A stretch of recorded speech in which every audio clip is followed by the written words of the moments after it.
Hey, I'm so glad that we get to be together for Relationships.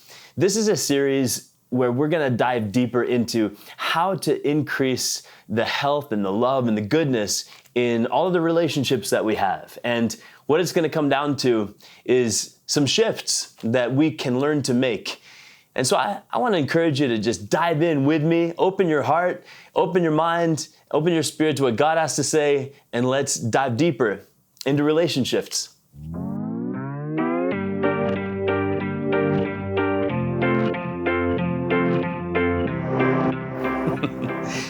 In a book by C.S. Lewis called The Four Loves, he said that friendship is unnecessary.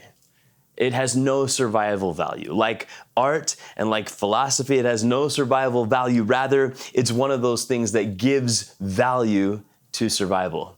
So we're going to talk about friendship and some relationships that you and I get to learn to make so that we can have our friendships flourishing all the more.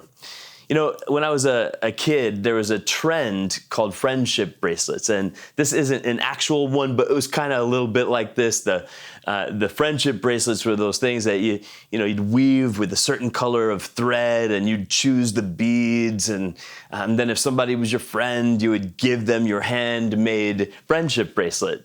And I remember one time looking down at my empty wrist, kind of feeling like, oh man, I wish I had some friendship bracelets. And I don't remember it all, but I do remember pretty soon after that, I was in an arts and crafts class at some camp, and we were stringing together beads and little colored weavings to make friendship bracelets. And then after we had all made at least one complete friendship bracelet, then it was time to go and give it to someone. I gave a friendship bracelet to this one kid, Chad, and then he gave me one. And then before I knew it, I had a wrist full of friendship bracelets. And there was something about that. When someone had given you a friendship bracelet, you felt like you had a bond with them. You had a connection. And your wrist full of friendship bracelets, they'd get all ratty, tatty, dirty, but it didn't matter. That was part of the deal. You would wear them in the pool and in the shower, and they would look all messed up, but you wore them with gladness because of what they represented. And, I'm thinking about this whole friendship reality, and the truth is that friendships are actually a lot like those friendship bracelets. They need to be made. I mean, yeah, truth is these days, these kind of things, they sell them by the tens and hundreds of thousands, made in some factory somewhere, and you can get them for $1. But real friendships actually have to be made, and the effort and intentionality needs to be put into friendships so that they can flourish. In the scriptures, there are actually a lot of beautiful friendships that are represented. But one of the friendships in the Bible that is amazing to take note of is the one between David and Jonathan. And there's this one moment in 1 Samuel 18 where it says that after David had finished talking with Saul, he met Jonathan, the king's son, and it said there was an immediate bond between them. And Jonathan loved David. And that phrase, there was an immediate bond between them, represents how their friendship began, but the rest of the scriptures related to Jonathan and David tell us how that friendship was built into and built up so that it could be something of great encouragement. In the ESV, instead of saying there was a close bond, it says that David's heart was knit together with Jonathan. And I appreciate that language because knitting is something that has to be chosen. It's something that doesn't come about by accident. It is the careful weaving together of one with another. And friendship requires that. And I want to share just a few, just right now, 3 core relationships that you can make so that your friendship factor will flourish. So first relationship is just this. Start with you. Start with you.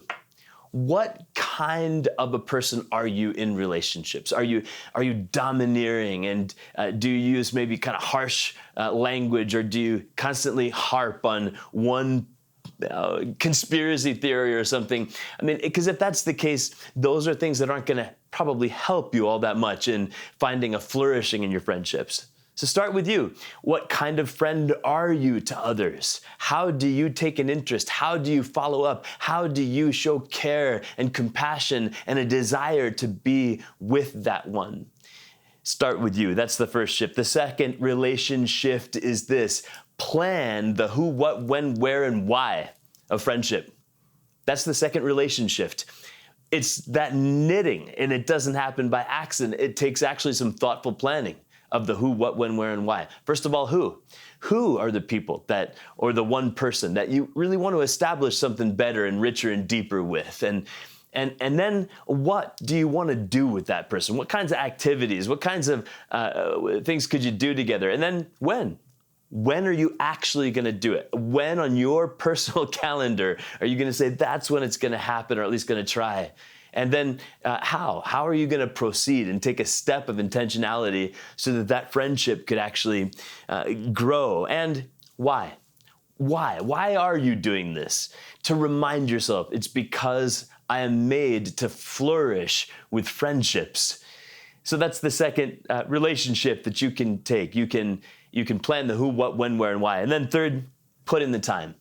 Put in the time. That's a relationship that is needed. I read in one study that it takes 40 to 60 hours to take a casual acquaintanceship and for it to become a friendship. 40 to 60 hours of time together, experience together. And that's just for a casual friendship. But it takes between 80 and 100 hours of time together for a casual friendship to become a trusted friendship. Isn't that what we want? Don't we want those kinds of relationships? So those are the relationships that I want to challenge you and I to engage in our lives so that our friendship factor can flourish. Let's do these relationships.